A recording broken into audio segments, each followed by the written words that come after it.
Have you ever heard something so strange, so impossible, that it felt more like ancient mysticism than science? What if I told you that's exactly what modern physics discovered? A truth so shocking it cracked the foundation of how we see the world. Stay with me, because once you understand this, you'll never look at your life, your past, or your future the same way again. Here's the secret: reality only exists when you observe it. That isn't poetry, it's physics. No phenomenon is a phenomenon until it is an observed phenomenon. John Archibald Wheeler. For most of us, the world feels solid, predictable, mechanical. We're taught that what we see, hear, and touch is real, and that our thoughts or imagination are just side effects of brain chemistry. But what if it's the other way around? What if reality itself bends to the way we look at it? Now listen carefully, because this is where science and spirituality start speaking the same language. When physicists crossed a certain invisible line, they entered a space that looked less like equations and more like ancient wisdom. A realm where thought touches matter, where the observer shapes what's being observed, where reality isn't out there, it's being created inside you. Welcome to quantum mechanics, and specifically to the idea that changed everything, the observer effect. Let me ask you something familiar. If a tree falls in a forest and no one is there to hear it, does it make a sound? Now take that deeper. If a particle exists only as probability until someone observes it, is it even real? Werner Heisenberg, one of the founding fathers of quantum theory, said it best. What we observe is not nature itself, but nature exposed to our method of questioning. In simple terms, reality responds to how we observe it. It's not just waiting for us to look, it becomes real through our looking. This single idea shattered the old Newtonian worldview. The belief that the universe was a giant machine running on predictable gears, where everything was separate, measurable, physical. Then came Max Planck, the father of quantum physics.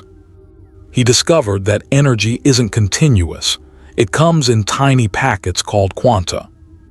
But what he said next changed everything. I regard consciousness as fundamental. I regard matter as derivative from consciousness.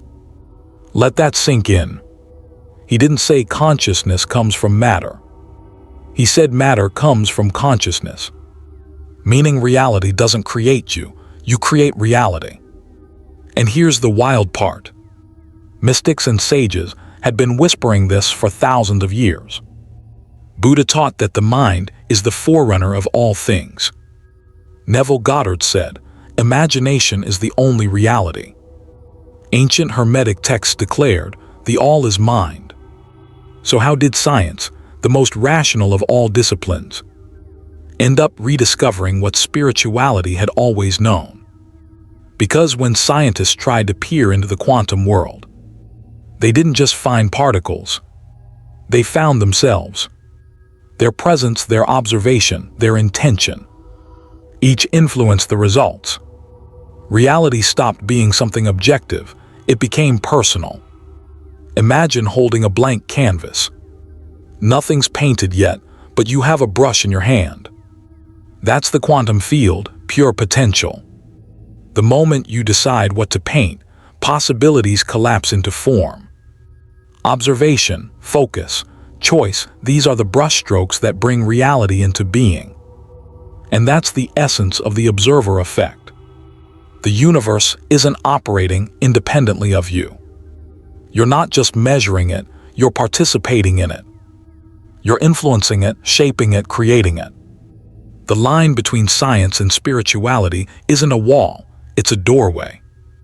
And once you step through it, you can never see the world the same way again. Because if your awareness truly shapes reality, then who are you? And what have you been creating without even knowing? Stay with me, because what comes next, the experiment that broke reality itself, will show you how deep this rabbit hole really goes. What you're about to hear isn't science fiction. It's an actual experiment that shook the foundations of physics and exposed a truth so strange. It feels like the universe itself has been keeping a secret. At the start of the 20th century, science thought it had reality all figured out. Everything ran like clockwork, mechanical, predictable, logical. The world was a machine, and we were just gears inside it. But then, a group of scientists decided to test the smallest building blocks of existence. Particles so tiny they couldn't even be seen. What happened next changed everything. They built something called the double-slit experiment. It's beautifully simple and utterly mind-bending. Picture this. There's a solid wall with two narrow slits. On one side, a device fires tiny particles, electrons, one at a time. On the other side, there's a screen that shows where those particles land. Now, logically, if you shoot electrons through the slits, they should go through one slit or the other and form two lines on the screen. And when scientists watched them, that's exactly what happened, two clear lines. But here, where reality started to unravel. When they ran the same experiment again, without observing which slit the particles went through, no detectors, no measurements, the electrons stopped behaving like particles. Instead, they acted like waves. On the screen appeared not two lines, but a rippling interference pattern, as if each electron somehow passed through both slits simultaneously and interfered with itself. Let that sink in. When no one looked, matter behaved like energy, a field of possibilities. But the moment they observed it, the wave collapsed into a single, solid particle. As if the universe itself said, "Oh, you're watching now. Okay, here's one version of reality." Observation didn't just measure the result. It changed the result. Physicists repeated this experiment again and again. Same setup, same outcome. No matter how many times they tried, the conclusion was undeniable. Awareness alters reality. At the quantum level, particles don't have fixed positions or behavior. They exist as waves of potential until a conscious observer looks at them. And that act of observation collapses them into form. Scientists call it wave function collapse. Mystics have always called it manifestation. So let's say that again in plain language. Until something is observed, it's not real. It's potential. Reality isn't built from things. It's built from potential, infinite possibilities, waiting for someone to focus on one. And that someone is you. Your consciousness isn't passive. It's creative. Now it gets even stranger. In an upgraded version of this test, the delayed choice quantum eraser, scientists discovered something that defied time itself. They found that even if you decided to observe the particles after they'd already passed through the slits, your choice still changed the outcome. That means your future observation can actually affect the past result. Let that challenge everything you think you know about time. Reality isn't just being shaped right now. Your awareness ripples both forward and backward through time. We are participators in bringing into being not only the near and here, but the far away and long ago. John Archibald Wheeler. What does that mean for you? It means your focus, your attention, isn't just noticing life. It's creating it. Right now, you're surrounded by infinite possibilities. Every version of your life already exists in potential form. But only one version becomes your reality, the one you consistently observe. This isn't philosophy anymore. It's quantum mechanics. You are the observer. But you're not just watching life happen. You're creating it as you look. Most people don't realize they're doing this. They observe their world through fear, through lack, through doubt. And the universe simply mirrors that back. Not as punishment, but because that's the version they keep collapsing into form. But once you learn to observe intentionally, once you train your awareness to focus on what you want instead of what you fear. You begin to shift timelines. You literally move into a new frequency of reality. Let's pause for a moment. Look around you. Everything you see, the chair you're sitting on, the light in the room, even your breath feels solid, stable, real. But in truth, it's energy shaped by awareness. Every object, every experience was once potential until someone observed it into being. You are not a spectator in this universe. You are a participant, the one behind the lens. And the lens responds to where you aim your focus. Because wherever you place your attention, that version of reality grows stronger. And wherever you withdraw it, that version begins to fade. That includes your fears, your doubts, your desires, your future. Now listen carefully. Every time you dwell on what's missing, the universe keeps showing you more of that. Every time you focus on what's working, more doors open. You are collapsing one possibility after another, moment by moment. The question is, which one are you choosing to make real? Stay with me because in the next part, we're going to go deeper. You'll see exactly how your focus, your emotions, and your energy determine the version of reality you keep collapsing. And more importantly, how to take that power back. Now that you understand how your observation shapes reality, the real question becomes, how do you use it? How do you consciously collapse the version of life you actually want instead of the one you keep repeating? Because most people don't realize they're doing this all the time. They wake up and instantly start observing the same version of reality. Checking their phone, worrying about bills, remembering the past, expecting the same day all over again. And the universe, like an obedient mirror, simply reflects back what's being observed. Here's the truth. You're never not observing. You're always focused on something. The question is, what frequency are you tuned to? When you focus on lack, you collapse scarcity. When you focus on gratitude, you collapse abundance. When you focus on fear, you strengthen it. When you focus on love, it expands. It's not punishment or reward. It's quantum mechanics. Dr. Joe Dispenza has shown this through thousands of brain scans. When someone visualizes their future with clarity and emotion, the brain starts firing as if that future is already real. The body responds chemically as though it's happening now.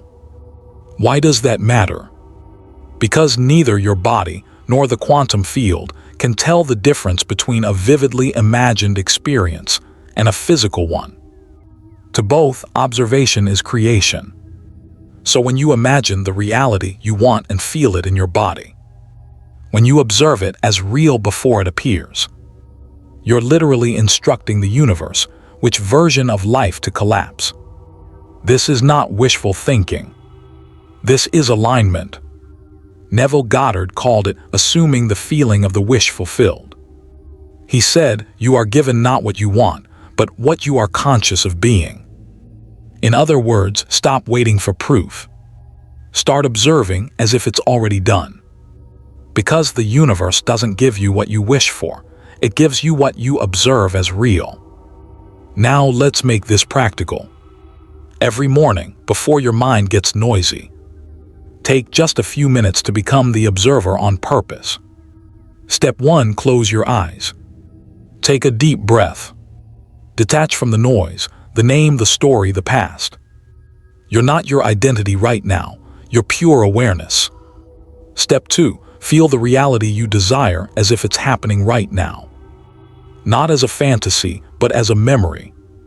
See it, hear it, feel the gratitude, the peace, the relief, the joy. Let your body experience it before it's visible. Step 3, stay in that state. Don't try to make it happen, just observe it. Because in the quantum field, what you observe as real eventually becomes real. This is what the mystics have been doing for centuries. Ancient yogis called it sankalpa, a sacred intention that bends reality. Dr. Dispenza calls it rehearsing the future. Different words, same principle. Shift your vibration first, and the outer world reorganizes to match it. At first, it might feel fake. Your mind will resist. Your nervous system will crave the familiar, even if it's painful. That's normal. It's just your old frequency trying to hold on. But with repetition, your focus becomes stronger. Your signal becomes clearer. And reality begins to respond. You're not forcing change, you're aligning with it. Every moment is a chance to practice. When you drink your morning coffee, observe abundance flowing to you. When you walk outside, observe health in every step. When you look in the mirror, observe the version of you that is radiant, powerful, whole. Each act of awareness is a choice, a command to the field. The old you was reacting. The new you is observing with intention. And that shift changes everything. Because the moment you stop fighting circumstances and start choosing focus, you stop being a victim of life and become the one shaping it. You've always had this power. You were born with it. You're just remembering how to use it again. Now listen closely. There's a reason most people struggle to manifest their desires. It's not because they're unlucky, it's because they're observing from the past. They're tuned into fear, lack, and limitation. And the quantum field, without judgment, keeps reflecting that same movie back. But once you shift your state of being, once you feel the future you want and observe from that place, you tune into a completely new frequency. And when you hold that focus long enough, the field must rearrange to match it. You don't attract what you want. You attract what you've accepted as real. Reality doesn't change when you work harder. It changes when you observe from a new state of being. You don't need to become worthy. You don't need to fix everything. You just need to see yourself differently. Because the version of you you've been seeking already exists. And every time you observe it, you bring it closer. The truth is, you never needed to manifest a new reality. You just needed to observe differently. You were never stuck. You were just tuned into the same frequency on repeat. But now you know. You are the observer. You are the creator. You are the one choosing which version of life becomes real. So the next time you feel fear, doubt, or lack, don't fight it, don't resist it. Simply pause and ask, what version of reality am I observing right now? And am I willing to observe something new? Because your future isn't written by your past. It's written by your present awareness. And from this moment forward, you get to choose. Observe with love. Observe with power. Observe with intention. Because reality only exists when you observe it. And you are the observer. If this message woke something up inside you, comment below, I am the observer. Let it echo through your mind, your energy, your quantum field. And if you're ready to take this truth deeper, to master how to shift your energy and create consciously, watch the next video on this channel. Because you didn't come here just to learn this. You came here to remember who you really are. Reality is waiting for you to look at it differently. So tell me, what will you choose to observe next?